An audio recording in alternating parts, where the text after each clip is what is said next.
مولانا علی مینگل کے بیان سننے کے لیے چینل کو سبسکرائب کریں اور نوٹیفیکیشن کو آن کریں۔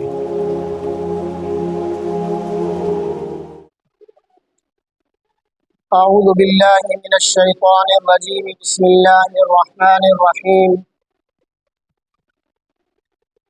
یا ایہا النبی قل لازواجک وبناتک ونساء المؤمنین یدنین علیہن من جلابیبہن او کما قال اللہ تبارک وتعالی فی الکلام المجید والفرقان الحمید۔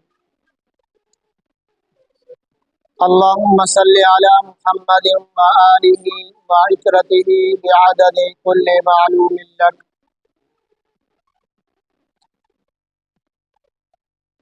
پارہ نمبر 22، سورہ احزاب، آیت نمبر 59۔ یہ آیت پردے کے متعلق ہے کہ مسلمان عورتیں جب کسی ضرورت سے اپنی گھروں سے باہر نکلیں تو وہ کس طرح کا پردہ کر لیں۔ سب سے پہلے آیت کا ترجمہ ہے یا ایھا النبی قل لازواجک۔ اللہ تبارک و تعالی نبی صلی اللہ علیہ وسلم کو ارشاد فرما رہے ہیں، اے میرے پیارے محبوب نبی صلی اللہ علیہ وسلم، قل لازواجک، کہہ دیجئے اپنی ازواج سے، وبناتک، اور اپنی بیٹیوں سے، ونساء المؤمنین، اور مسلمانوں کی عورتوں سے، جب ضرورت کے لیے اپنے گھروں سے باہر نکلیں تو نیچی کر لیا کریں، سر سے اپنے چہرے کے اوپر اپنی چادریں۔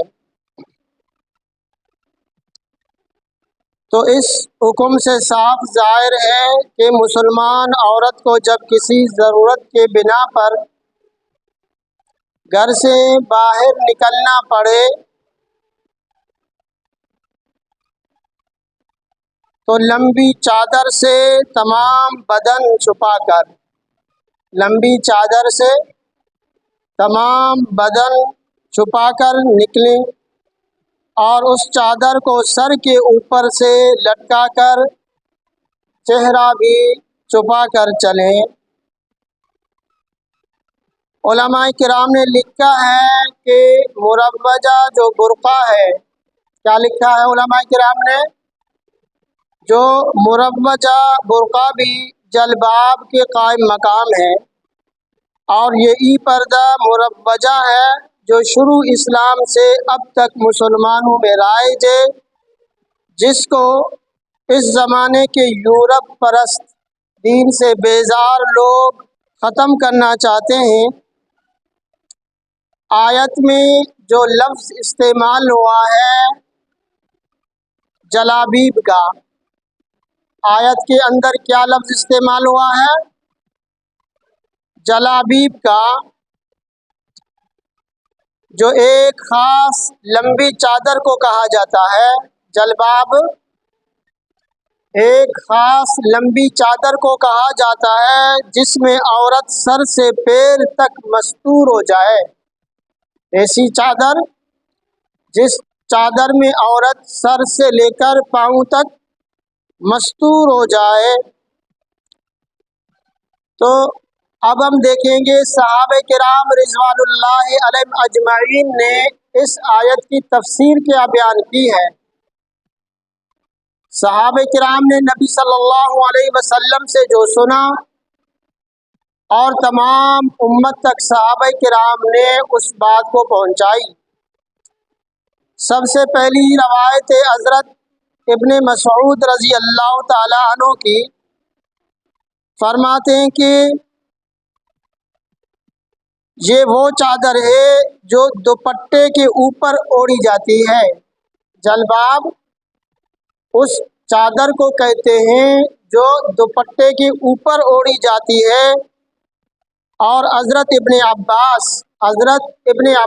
یعنی نبی صلی اللہ علیہ وسلم کا جو چاچا حضرت عباس تھے، ان کے بیٹے، ان سے یہ روایت ہے، حضرت ابن عباس رضی اللہ تعالیٰ عنہ نے اس کی حیت یہ بیان فرمائی ہے کہ اللہ تعالیٰ نے مسلمانوں کی عورتوں کو حکم دیا کہ جب وہ کسی ضرورت سے اپنے گھروں سے نکلیں تو اپنے سروں کے اوپر سے یہ چادر لٹکا کر چہروں کو چھپا لیں اور صرف ایک آنکھ راستہ دیکھنے کے لیے کھلی رکھیں۔ اب یہ صحابہ کرام کی روایت آ گئی آیت کے متعلق۔ پھر ہم اپنے معاشرے کے اندر دیکھیں کہ ہمارے معاشرے کے اندر وہ مسلمان جو پردہ کرتی ہیں، اپنے ضرورت سے گھر سے باہر نکلتی ہیں یا ڈاکٹر کے پاس جانے کے لیے یا کسی اور ضروری کام سے جانے کے لیے، کیا ان کی جو وہ پردہ جو کرتی ہیں، کیا وہ پردہ شریعت کے مطابق ہے یا نہیں؟ آج کل جو یہ پردہ ہمارے بہنیں پہنتی یا برقع پہنتی ہیں، جس کے اندر ایک طریقہ یہ بھی کہ بعض ہماری مسلمان عورتیں وہ دستانے بھی پہنتی ہیں، جب کسی ضروری کام سے گھر سے باہر نکلتی ہیں تو ہاتھوں میں دستانہ پہنتی ہیں